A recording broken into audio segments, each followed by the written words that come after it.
Hi guys, channel to my welcome. ಇವಾಗ ನೋಡಿ ನಾವು ಸದ್ಯ ರೋಪ್ ಹೋಗ್ತೀವಿ. ಇವಾಗ ಸದ್ಯ ನಾವು ದಾಂಡೇಲಿಯಲ್ಲಿ ಬಂದಿದ್ದೇವೆ ಟ್ರಿಪ್ಗೋಸ್ಕರ. ಇವಾಗ ನಾವು ಬೋಟಿಂಗ್ ಮಾಡಿದ್ದೇವೆ. ಜಿಂಬಾಬ್ವೆ ಬಂದಿರೋ ಗೈಸ್ ಜಿಂಬಾಬ್ವೆ ಗೈಸ್ ಬಂದಿದ್ದಾರೆ. ಇಲ್ಲಿ ಸೌತ್ ಆಫ್ರಿಕಾದಿಂದ ಯುಗಾಂಡ ಜಂಗಲಿಂದ ಸೀದಾ ಡೈರೆಕ್ಟ್ ಇಲ್ಲಿ ಲ್ಯಾಂಡ್ ಆಗಿದ್ದಾರೆ. ಕಾಲಕ್ಕೆ ಅವ್ರ ಹೆಸರು ಬರ್ಮುಂಡ ಬರ್ಕುರ ಅಂತ. ಅವ್ರ ಲ್ಯಾಂಗ್ವೇಜ್ ಏನಂದ್ರೆ ನಿಮ್ಡ ದ್ರದ್ದು ಸ್ಟೆಲ್ಮಿ ಹತ್ರ ನಿಂಬುಂಬ್ಳೆ. ಸೊ ಗೈಸ್, ಈಗ ನೋಡಿ ನಾವು ದಾಂಡೇಲಿಗೆ ಬಂದಿದ್ದೇವೆ ಟ್ರಿಪ್ಗೋಸ್ಕರ. ಇಲ್ಲಿ ನೋಡಿ ಯಾರು ಬರಕ್ ಹೋಗ್ಬೇಡಿ, ಯಾಕಂದ್ರೆ ಫುಲ್ ಆನ್ ಸೀಸನ್ ಇದೆ. ಕ್ರೌಡೆಡ್. ನಾವು ಬೆಳಿಗ್ಗೆ ನೋಡಿ ಸರಿ ಸುಮಾರು ಎಷ್ಟು ಗಂಟೆಗೆ ಅಂದ್ರೆ 11 ಗಂಟೆಗೆ ಇಲ್ಲಿ ಬಂದಿದ್ದೇವೆ, 11 ಗಂಟೆಗೆ. ಆದರೆ ಇಲ್ಲಿ ಕ್ರೌಡ್ ಭಾಳ ಇದೆ ನೋಡಿ. ಇವಾಗ ನೀವು ನೋಡ್ತಾ ಇದ್ದೀರಿ, ನಾವೆಲ್ಲ ಲೈನಲ್ಲಿ ಎಷ್ಟು ವೇಟ್ ಮಾಡ್ತಾ ಇದ್ದೀವಿ ನೋಡಿ, ಕ್ರೌಡ್ ಎಲ್ಲ.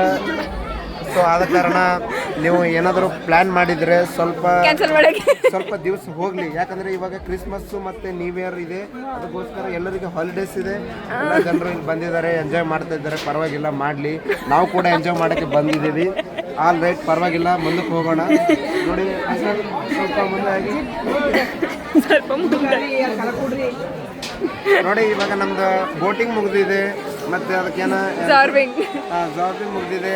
ರಿವರ್ ರಾಫ್ಟಿಂಗ್ ಇಲ್ಲಿ ಇಲ್ಲ, ಯಾಕಂದ್ರೆ ನೀರಿನ ಲೆವೆಲು ಸ್ವಲ್ಪ ಕಡಿಮೆ ಇದೆ. ಅದಕ್ಕೋಸ್ಕರ ರಿವರ್ ರಾಫ್ಟಿಂಗ್ ನಮಗೆ ಕೊಟ್ಟಿಲ್ಲ. ಅದು ಬಹಳ ಡಿಸಪಾಯಿಂಟ್ಮೆಂಟ್ ಆಗಿದೆ. ಅದಕ್ಕೋಸ್ಕರ ಈಗ ಅಲ್ಲಿ ನೋಡ್ತಾರ ರಿವರ್ ರಾಫ್ಟಿಂಗ್ ಅಲ್ಲಿ ನಡೀತಿದೆ ನೋಡಿ. ಆದರೆ ಇವಾಗ ಇಲ್ಲ, ಅದು ಭಾಳ ಡಿಸಪಾಯಿಂಟ್ಮೆಂಟ್ ಆಯಿತು ನಮಗೆ. ಆಲ್ರೆಡಿ ಪರವಾಗಿಲ್ಲ.